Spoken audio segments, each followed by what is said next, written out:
Everyone faces questions and decisions that require insight and answers as we move forward personally, professionally, and corporately in all areas of this thing we call life in America today. Hello, this is Joe Schofield, and I invite you to tune in every Monday evening from 6 to 7 p.m. as we talk together and hear from key leaders of all ages and backgrounds about your questions. Interesting, informative, intuitive, but always encouraging. Tune us in on BBS Radio Network. Join Pastor Joe and co-hosts Ron Greer, Dr. Paul Hall, Stefanie Thayer, and Dr. Craig Thayer in Raising Expectations.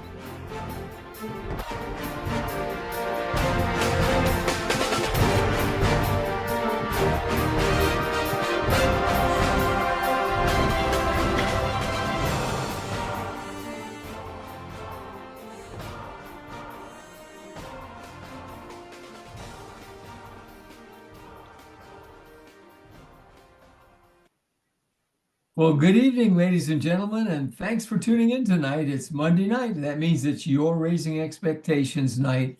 And we're so thankful to God that you're part of our family.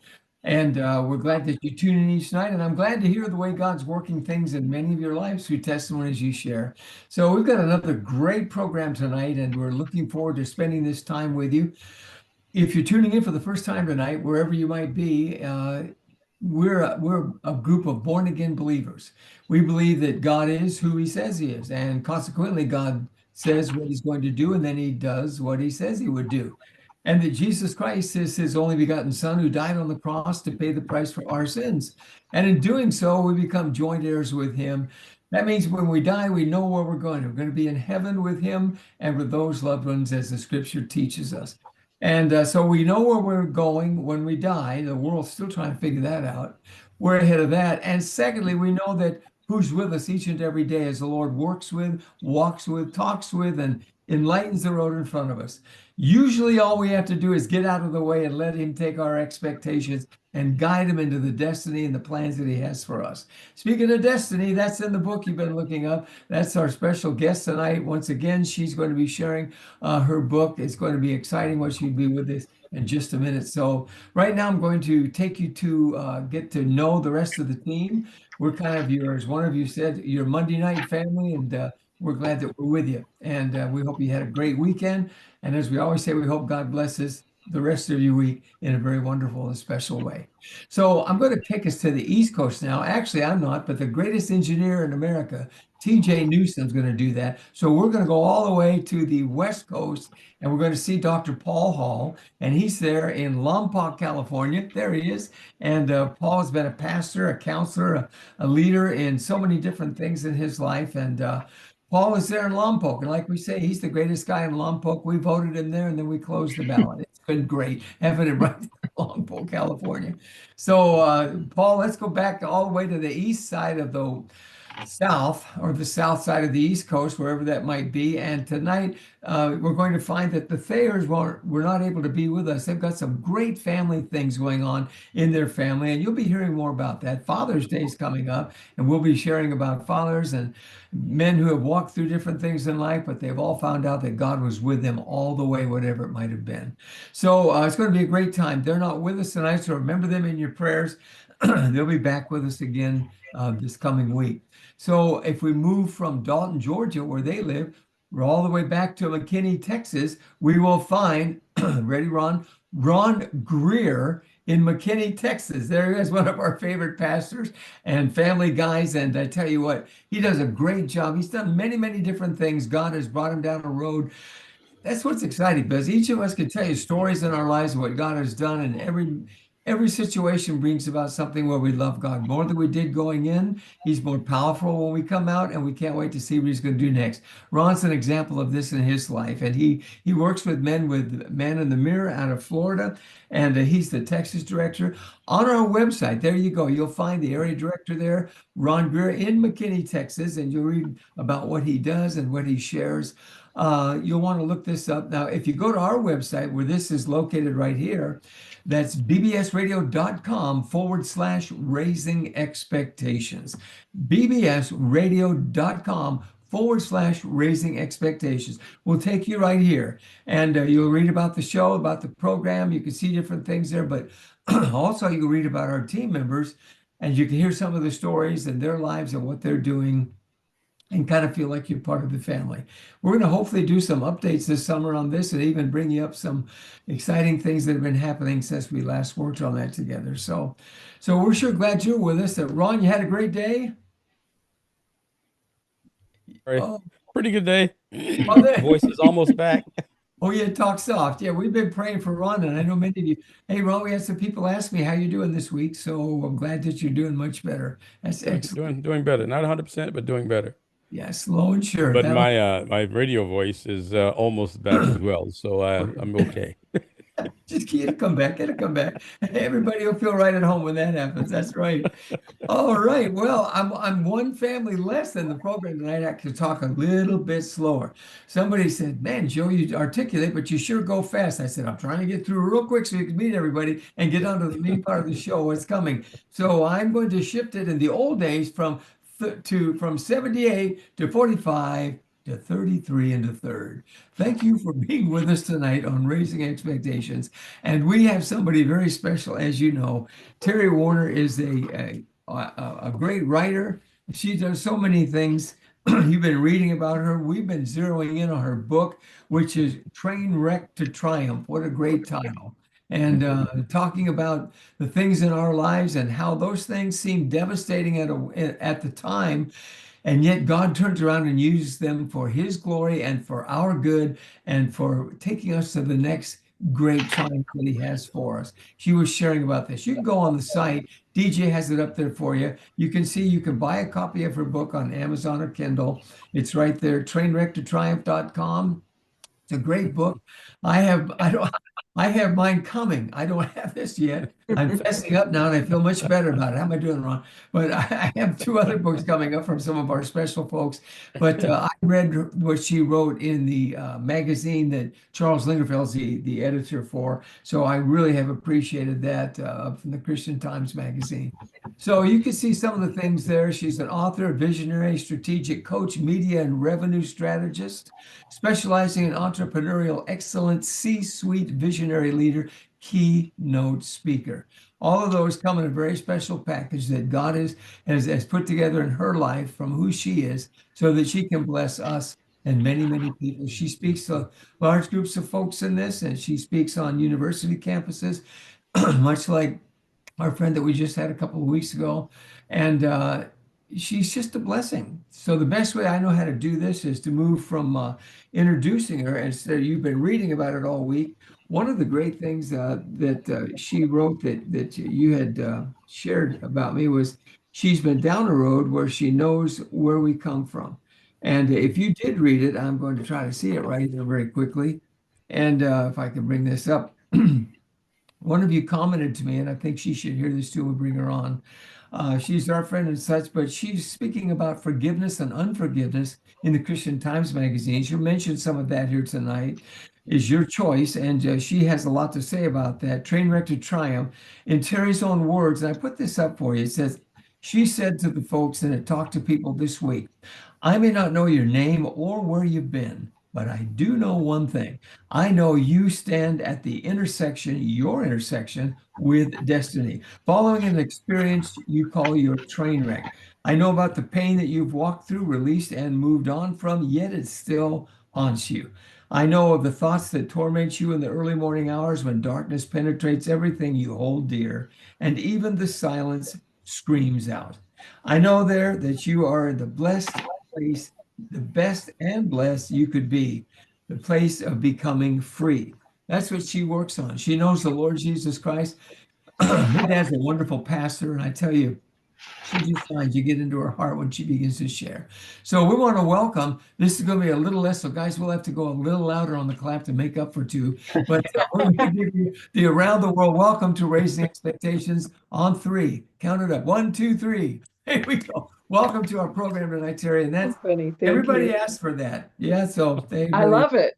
I'd like to Yeah. record it and take it with me, and just when I feel like I need a clap, to say, just there hit it that is. button, A sister. bunch of Come right people up. applauding me. There you go. Celebration, celebration. Thank you so much. It's a joy. Gosh, you say such great things about me. I thought I'd just kind of hang out and let you keep talking, you know. Um, Yeah, there you go. so yes, I think someone's wanting to call in. Is that the case or no? Anyway, forgiveness, you know, it's not so easy. And it's not, you know, we know, I think most of us know that we should forgive, that forgiveness is the most selfish thing we'll ever do because it is for us. It is the gift we give ourselves to be able to be free. You know, the one thing we get to do that those that may have harmed us do not, we get to live without them if we want to. I mean, we get to live without whatever happened. Not that I'm saying, you know, you end all relationships. I'm just saying that you do have the right to choose how you know, forgive and release. And I think a lot of us forgive, but we don't release. Mhm. It keeps Yeah. coming back. That I don't like the phrase, well, I may forgive, but I'll never forget. I'm like, and I hear spiritual people, I hear ministers say this. I hear ministers say, well, you don't have to, if you weren't apologized, if forgiveness wasn't asked, you don't have to forgive. You're being asked to forgive has really nothing to do with forgiveness. That would be nice. That's like, you know, it's nice if someone brings you flowers, but it may not happen. It is your responsibility to forgive and to release. And, you know, some things are hard to forgive. I'm not saying it's easy. A lot of times we think, well, I'm letting them off the hook. It's like they didn't do, I'm saying they didn't do it. No, you're not saying they didn't. Whatever happened didn't happen. Right. You're saying, I choose to be free. I choose to release you and go to the next level in my life. Because if you don't forgive, you're getting up in the morning and you're going to bed at night. And let's be honest, every now and then that person kind of comes to mind, that situation, that thing that caused us even torment. Yes. And I truly know I know how torment feels. I know what it feels like to ask God to tell me the truth and Him to say, I'll tell it to you until you say you don't want to hear anymore. And I know what it feels like to beg God to stop. Don't tell me anymore. Cured my need to know. Way good. I don't need to know anything, you know, way past that. I know what it means for the truth to be so ugly you can't believe your head. You can't put your head around that this happened. And that's how sometimes people hold things against God because they, well, how could you let this happen? Right. And God's saying, well, how could you choose that in the first place?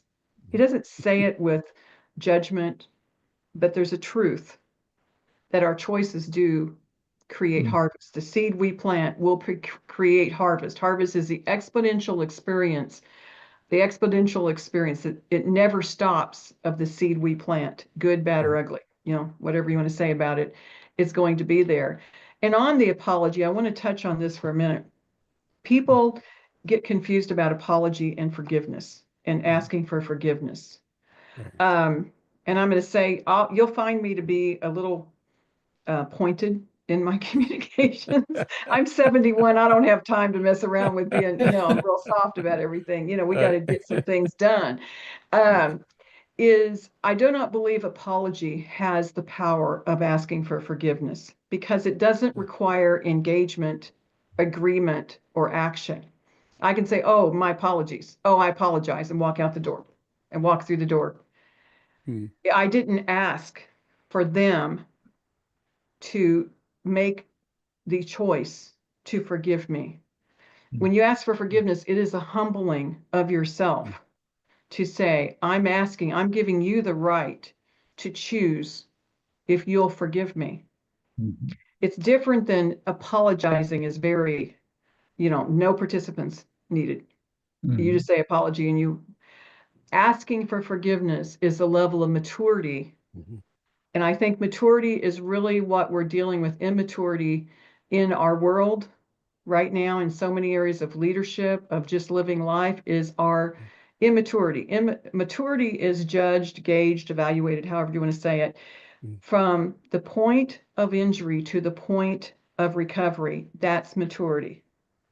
If you've ever been around someone, and we won't mention a gender, but if you've ever been around anyone, because I may be the only one here with that, who has a tendency to do the cold shoulder when they're upset, you know, nothing's wrong. I'm fine. I'm fine. I'm fine. I'm fine. And I was obstinate enough to just go on and say, you know what? That's good. You're fine. Good. Guys, that's how to do it. But sometimes we take that approach and it's an immaturity. And so maturity and making choices and being responsible and being accountable, after you ask for forgiveness and you forgive, either way, you may not. I put something on Facebook the other day, a lot of people chimed in on, which was, I've learned to accept the apology I never got. I've learned to forgive what seemed unforgivable. You have to learn that you are the one that has the choice to forgive. And it's a choice, but the harvest of unforgiveness is so cruel.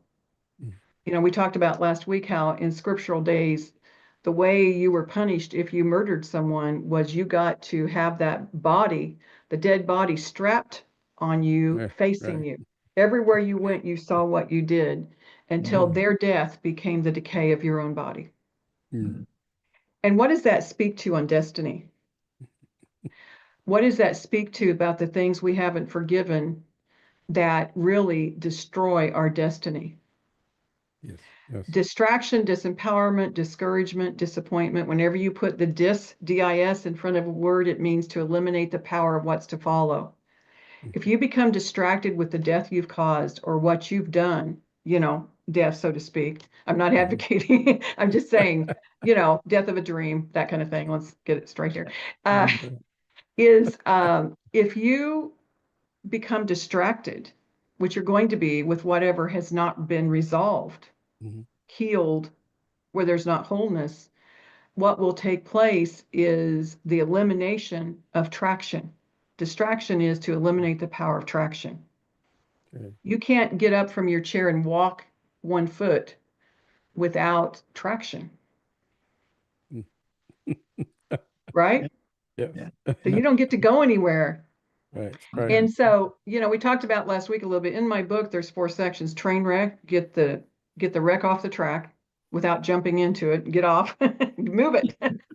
Number 2 is transition. In transition, we'll talk about truth coaching in a little bit. And then it's transformation.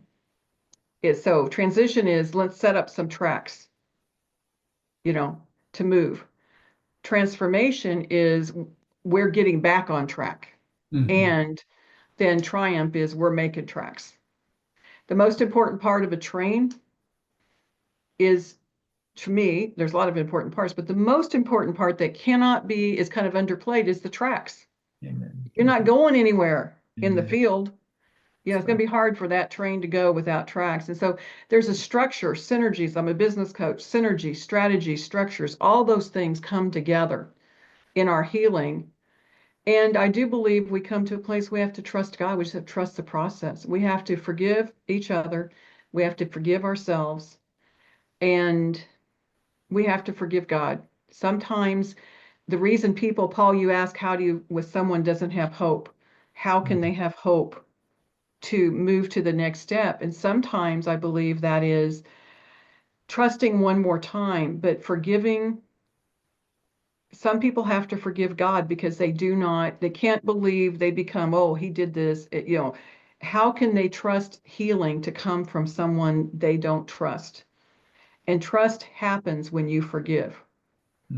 And so sometimes we have to say, trust enough to forgive and take one small step.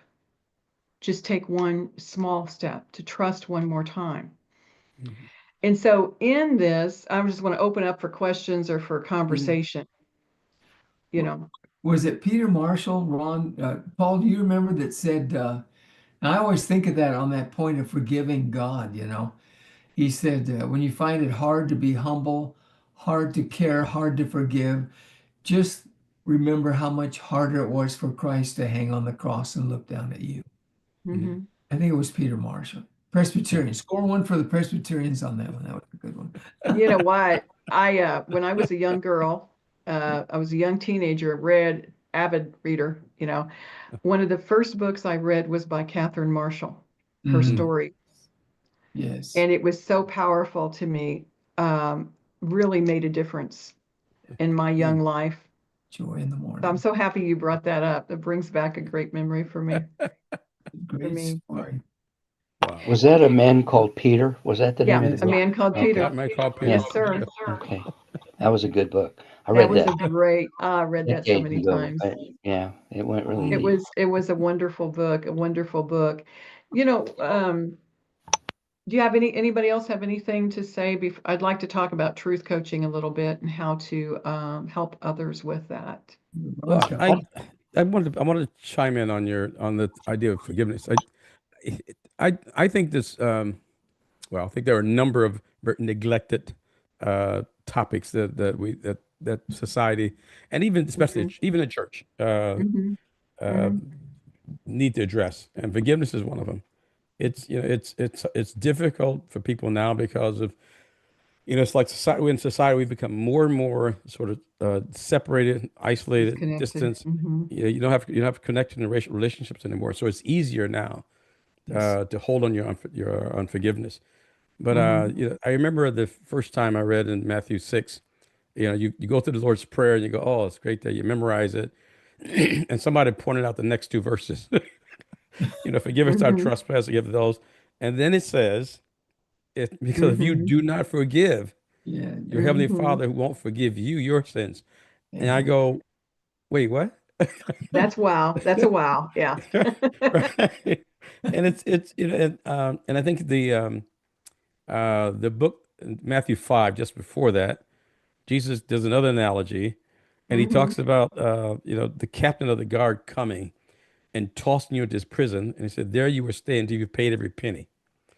So if Mm-hmm. I don't sort of forgive folk, if I don't do the thing I'm supposed to do, it's like I open this door to demonic influence and Satan attack in my life. And forgiveness is unforgiveness the same way. It opens this door to this to Satan to continue to beat you and to drag you through. What is it? I'm sorry. Lastly, the other thing that stuck out to me early on was the quote that it says, "Unforgiveness is like drinking poison, waiting for the other person to die." Yeah, right. And I Exactly. think Nelson I Mandela love put that. another. I Where think is it? Nelson I Mandela love put that. another twist on it, but Mm-hmm. it painted the picture for me. Those things combined, I mean, really sort of set off a bomb inside my head and my heart. How in the world can I hold on and not forgive, Mm-hmm. remembering all that God had forgiven me for? Mm-hmm. And again, and I started thinking going on that path. He was very gracious, just pour all kinds of memories back into my head. Oh yeah. Horrible, horrible, horrible thing. Yeah. and and then he says, like, okay, so which one is worse than what this person did to you? Mm-hmm. Uh, but it So set me true. on this path because it was a truth that just rocked my head and my heart. Mm-hmm. One last thing. So one of the things Chuck Colson was just fascinated by, someone interviewed me when I was going through this thing in Madison, and because everybody was angry on both sides, Yeah. but they couldn't figure out why Ron Greer wasn't angry. Mm-hmm. And the reporter asked me this question. I said, well, I could no more be angry at them than I could a blind man who steps in my feet. Mm-hmm. And the guy It's a goes, good one. he said, make no sense to him. Really? But it's, if I hold on to something someone does to me or somewhere I'm offended, then I become the prisoner. Mm-hmm. Yeah, I even if they don't apologize, and I never got an apology, Mm-hmm. but it didn't stop me. I Mm-hmm. understood that circumstance and those incidents didn't take place without the sovereign will of God. And if Mm-hmm. God's involved in it, He has something He's doing in my life for Yeah. my benefit for the long Mm. run that might glorify Him. This And is Yes. under those powerful. circumstances, That's powerful. That's powerful. You know, I love that. One time I had a friend who had some marital challenges and for a good reason. And, you know, they fixed some things and she went back. And I Mm. questioned her and said, being the good friend, you know, we're not always the great boys. I said, are you sure? You know, I don't know, you know. All right. Uh, and she said, Terry, I have to trust the God in him to be Mm. bigger Mm. than anything else. Yes. Yeah. And I thought about that, you Yes. know, do we really trust God? You're right. And Amen. I'd be the Yes. first to say, I mean, I have historical documentation I could share that I had for many years trust issues of God. Yes. Yes. I was kind of born 40 years old saying, I'll just do it. I had this attitude, I'll just do it. I'm going to send you an email. All these people need you so bad. And I mean, there's some messed up people. I'm just going to send you an email and kind of let you know things are going okay. And, you know, don't worry about me. And he's like, you're the number one I need to be afraid about. But I had that. But, you know, when you talk Yeah. about the poison, that Mm. phrase, there's a doctor in Dallas Mm. actually who had a man come to him a few years ago. This is in my book as well, that his back was deteriorating. His back Mm. was disintegrating, basically. And he said, you have to get in for immediate surgery.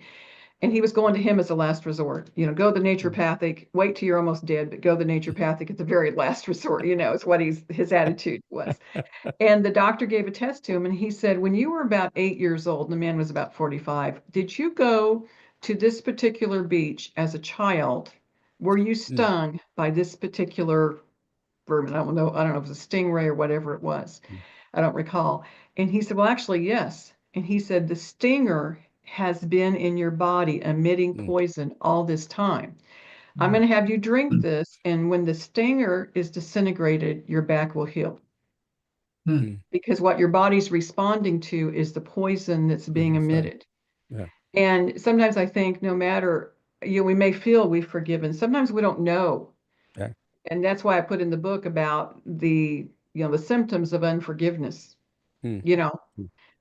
when you talk about that, you still tell the story a lot. Yeah. Right. When you tell the story, do you still feel emotion? You Yes. know, people are going like, oh, he's got that he done me wrong song down like, you know, good. Uh, you Yeah. know, um, it's just really interesting. But, you know, I want to bring up ways to forgive. I mean, we Mm. know we can ask the Lord to forgive through us. We can ask the Yeah. Lord for help. Um, One thing how God showed me how to forgive. I was in torment. I found out Mm. some things that were you couldn't even put your head around them after I left a relationship. And God saved my life, is what happened. Mm. Um, but anyway, I was just really going through a tough time. And I prayed, I wanted to forgive so badly. I would go to sleep Mm. and I'd have Christian TV on, I'd go to sleep. And at 2 o'clock, Joyce Myers would say, thou shalt, you have to forgive. I'd set up, hear her, and go back to sleep every Mhm. single night for like 4 months. And I knew I had to forgive. You know, I knew all the stuff, you know, not all the stuff, but I knew enough about it to be, you know, Yeah. understand. I just couldn't I just couldn't do it. You know, Mm. something else would happen. I'd get a phone call and my car was stolen and my clothes were stolen and my car was set on fire and etc. All this stuff. And I just kept praying, God, you've got to show me how to forgive. I want to forgive. I refuse to be in unforgiveness. I can't seem to do this. Mm. And he had me go walking every day. I would go prayer walking and I would walk. I was so destitute because of the situation that I didn't Mm. have any money anyway, so I had to go walking. I couldn't afford the gas. And so I'd go walking and I would speak out forgiveness over this situation. I would speak out his name. I forgive. I release. I pray blessings and prosperity and health. And I would say that every single day. I would pray and pray and say this. I did this every day for about a year. One day I was out saying it, walking, and all of a sudden God stopped me, like had me as like I suddenly stopped. Mm. And I knew I had forgiven it. It Mm. wasn't it was no longer something I said to kind of tell myself. I didn't believe it when I first said it. I was just saying it. But in saying it, it became real.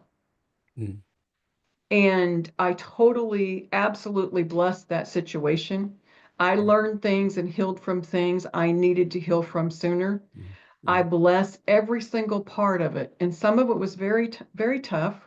Yeah. And some things that happened in business too that's been very tough.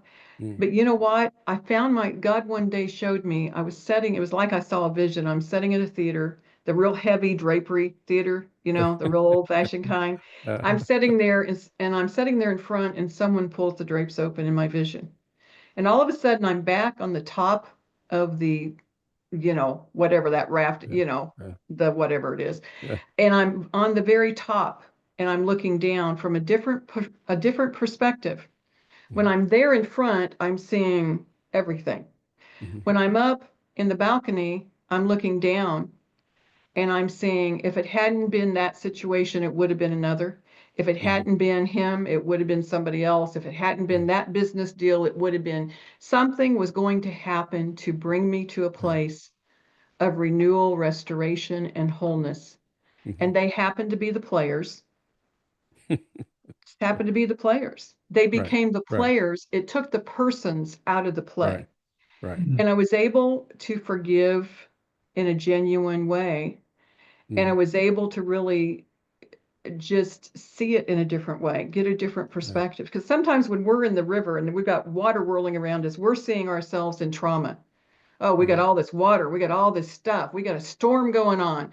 But somebody up on the bank is looking down and they're seeing you in breakthrough. Right. You know, and they're seeing you. And I really believe the part about Paul and Silas in jail is not just that when they praised, the jail, you know, doors came open. I believe in my heart, and I'm still doing research on this. I believe there was a breaking of the ground that the jail was built on. Because in the breaking of the ground was the breakthrough. I don't believe anything could ever be built in the way it was in position. I believe there was that much power.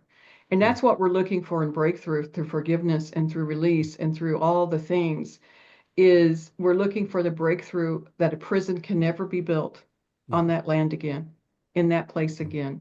We can never be held like we were. And when they, you know, we all know that when they imprisoned Paul and Silas, they moved their feet and bound them in a way that would injure them from being able to walk. They would, if they had stayed a long time, they would not have been able to walk, which we know that has to do with ministry. And so, and why they were put in jail, and I love this part of it because I'm marketplace ministry junkie, is that's my calling, is it was over the marketplace. And I think sometimes we don't understand the battles we're facing from the enemy when we're in the marketplace as believers. And that's why it so behooves us to walk in character, to walk in that place of refinement and destiny. Yeah. Hey, we got Charles on the phone. Anybody see that? Charles Lingerfield? You had a question? Hey, Bring him on. how's it There he going? is. How Hi, are you? Charles. Doing good. Hey, Doing Charles. good. I just wanted to call in, say howdy, and God bless you, and just to listen. And it's wonderful to be on this end of the show now and listen. And I don't want to take a lot of time, but I do want to say, while Terry was speaking and talking about forgiving one another, my mind went back to when I was a boy, about 12 years of age, and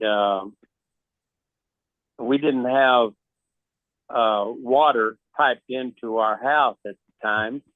And so the way that we washed clothes was out in the backyard. And we had a pretty good sized black iron pot that we had to haul water to and fill the pot with water, build a fire under the pot, my brother and dad and I. and get the water hot. And it was my job, once the clothes were put into the boiling hot water, and I don't know what all else was in there, but there was some cleansing element placed inside the hot boiling water that cleaned the clothes. Mm. My Lye job, soap.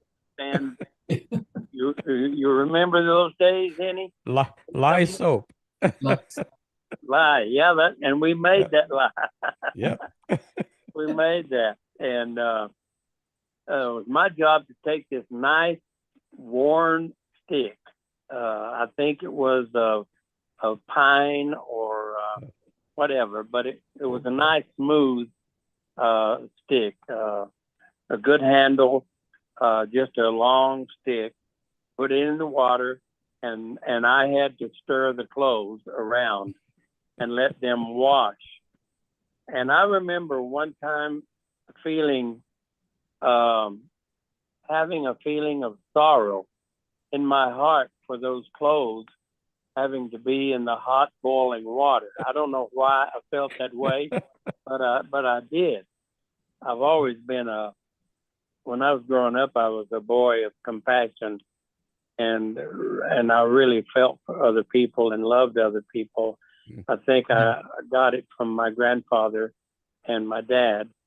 But then when we would get through that washing process, we'd take the clothes out with the stick and put it in a big, like stainless steel pan, and then rinse those clothes off real good in the pan, and then wring them out with our hands and hang them on lines that we had out in the backyard with the clothespin. And the wind would blow through them. The sunlight would be upon them. It was good for them to hang there in the sunlight, have the heat on them. And it was just a good process. The wind would cool them and dry them. And then when we would go back out in the yard and undo the clothespins and take the clothes off the line and take them in the house, how good they felt, and how good they smelled.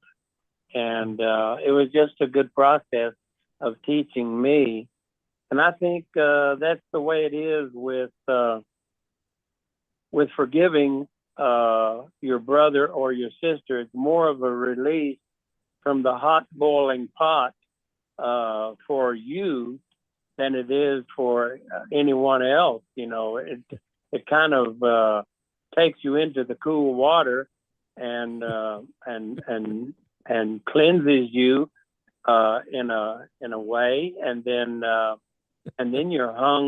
you can hang upon the clothesline and allow the sun to brighten you and shine upon you and warm you to the purpose that you're supposed to be here. And it's just a good cleansing process that I was thinking of. And I've gone through that myself many times during my Christian experience from age 14 and on up this way. So, right. Wow. Okay. Thank you. Yeah. So That's That was good, Charles. Good. Thank you. Thanks. and bless you guys. That was Okay. good. Thank you. Thank you. Thanks for sharing that, Charles, and thanks for loving people the way you do. You're always Yes. Yeah, that was so good. Amen. Lord. Thank you. We love God you. bless you, and we look forward to listening to you again. And All right. if you ever need us, we're as near as your phone. God bless you. You Bless you, too. Thank Charles. you. Bless you, brother. Thank Thank you. I gotta Very steal well. steal that analogy of me. I gotta fix that Yeah. up. There'll be There, a sermon there. there you There you go. go. There You you see go. that? That's right. That's right. Talking like walking like Sherry was saying there. Yeah. You had an idea too, Terry, from forgiveness about coaching, how how you get people to respond. I mean, how people can react and grow because they're not putting the walls up when you begin to talk. That was a little bit I got out of that. Did you have something that you wanted to share on that a little bit? We're gonna. Yes. is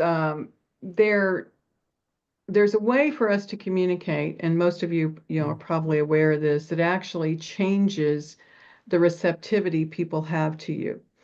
Mhm. And it's basically starting conversations with an open-ended question, Yeah. much like how Christ talked, an open-ended question, which puts Right. a physical pressure on the brain for them to find the answer. But also to Yeah. use this even in talking about salvation, in talking about whatever your message is. If we say the same thing over and over, which we know we have done for close to a century, is Yes, right. being kind, the brain creates a brain tag that says, I don't like church, I don't like you, I don't like whatever, you remind me of my mother I'm mad at, and they had to go to church, whatever. It brings up past, it brings up the past.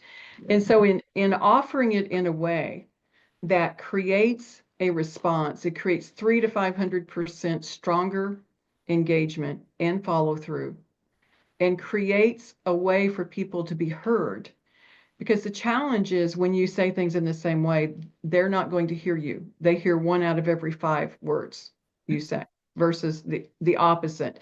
And so just saying things in that way, I use many times a question: if there were one thing that you would choose to experience differently in your life today, what would that be? I say the one thing because 2 will confuse. Right. So the one thing, and you put your finger up, one thing, if you're there, visually with them, so they see and they hear the one thing. Mhm. And when they say, we know in Christ there is all answers. And so when they say, I don't have peace, I wish whatever it is, if I knew of something that has made that kind of difference in others, what would be your willingness to hear a little more or to know more? Because we don't know what their rep system is, if they want to hear or know. And that is what I've used in business. That's what I've used in witnessing. That's what I've used in getting people to a place of hearing. Because truly, people don't want to know your story. They truly don't Yeah. care. I mean, I don't want to be so rude, but we spend a lot of time telling our story. And the reality is, that's why I really don't I told more of my story tonight than I've told in probably 10 years in any kind of presentation and communication, is because it's not important. What is important is, what is the truth that's going to make a difference for them? Mm. They want what's going to make a difference. And it's the same whether I'm at Texas A&M and talking to some teachers, or whether I'm in a pastoral situation coaching a pastor, or talking to business owners, which is what I do more. And so coming to something that we call truth coaching, we call it that because I made it up and I wrote the name, so that's what we call it. There you go. That worked. Works for me. And so truth coaching is hugely successful. And I wanted to bring it forward because we all know people that need a touch from God. They need an awareness. They need something. But we have trained everyone that if we talk a certain way, that's what what to expect from us.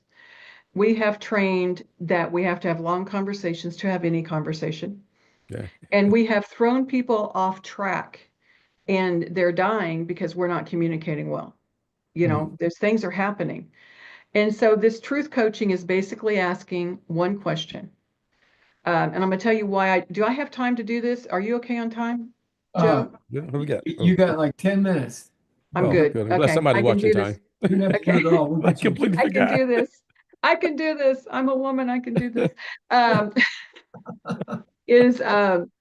so it's basically, and the reason I started doing this was in this way. I started coaching doctors on having empathetic conversations, and I coached a doctor on forgiveness. He hired me to talk to him about forgiveness. And I'm thinking, I'm a woman, I get paid by the minute to talk. I like this. I like this job. I'm good at I can do this job, you know. And so he called me one night for a 911, and he said, my dad was right. Nothing will ever go right for us Jones. I'm going to say his name Wow. was Dr. Wow. Jones. And I said, wait a minute, wait, what'd you just say? what? And he said, my dad told me when I was 8 years old, he came home from work. He came home from work. I'm talking like I'm in Texas. He came home from work and he was mad. His boss had been mad. He got in trouble. My mom wasn't listening. I was playing with toys on the floor and I was about 4. No, he said he was 8, I guess. And I didn't listen. And he said, listen to me, son, nothing will ever go right for us Jones. And he's right. Nothing has gone right with me, for me. And now my son wasn't allowed to play soccer, first string and all that, And so that's what it is. Nothing ever goes right for us Jones. And I said, well, wait a minute. And this was when God birthed this. And this is what I'm so excited about, how God births systems, approaches, truths, way truth can be communicated in a way that we can duplicate it and make it easy for us to do to make great outcomes, to create great outcomes. And that's what I love. And so I said, well, wait a minute, let me ask you a question. What if that's not the truth? It's the first question. What if that's not the truth? He said, well, wait a minute, it happened. It was the truth. I said, yes, it happened. But what if your dad had a bad day? What if he was feeling frustrated and mad and the boss had said something and your mom wasn't paying it? What if it was just a bad day?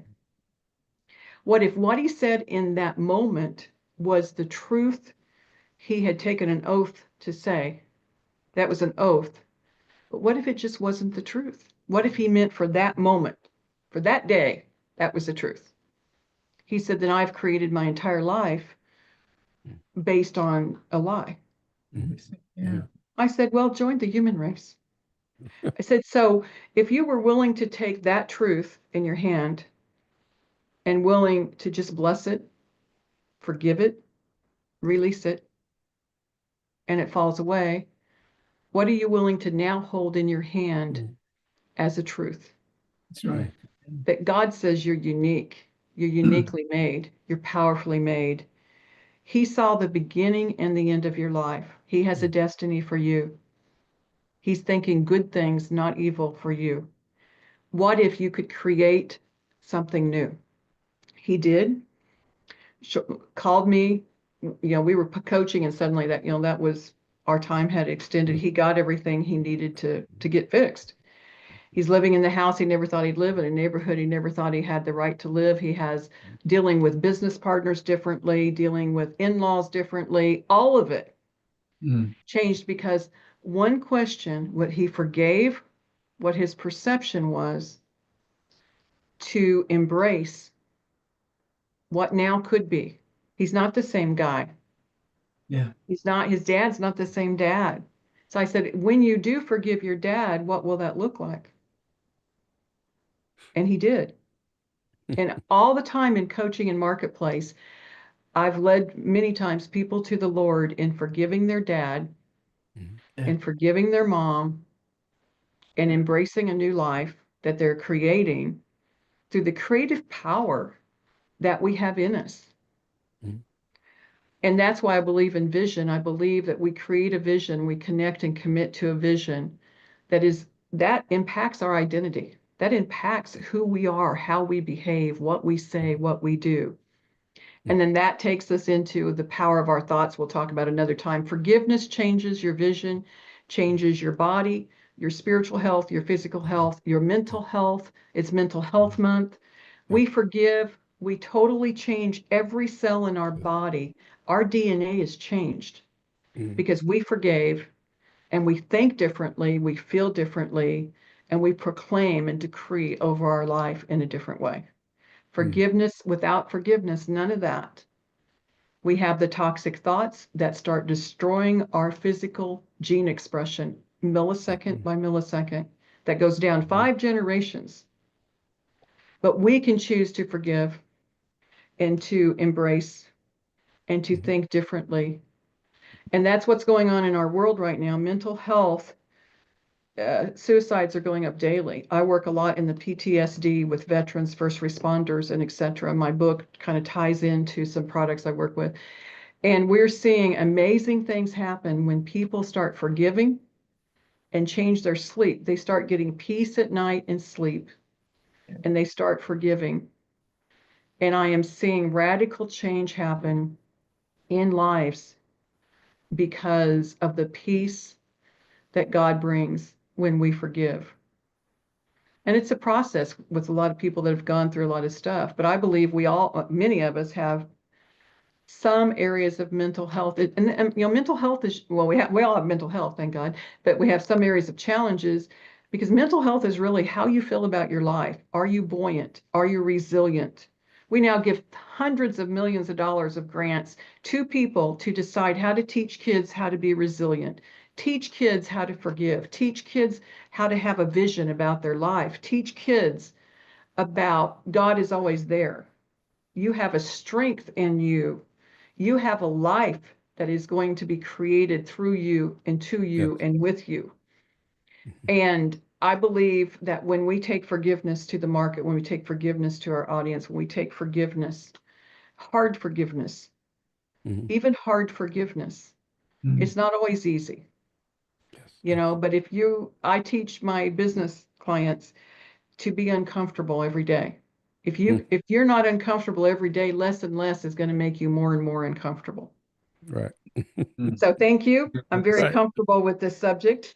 And thank you so much. Good way Oh, to- thank you. That Right. was good. Well, we got like 1 minute, yeah. Ah.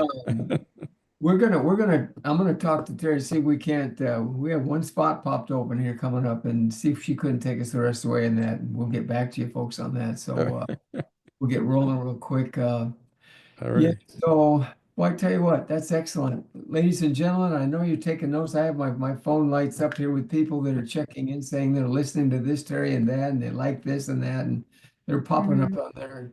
Really appreciate that very much, and You're welcome. appreciate You know, you. Yeah. Thank Yeah. you. I just wanted to mention if they go to my website and put in their email address, they'll get a free ebook called How to Help Your Friend Heal Through Their Train Wreck Without Jumping in with Them. And it's 23 pages of bullet Good. points.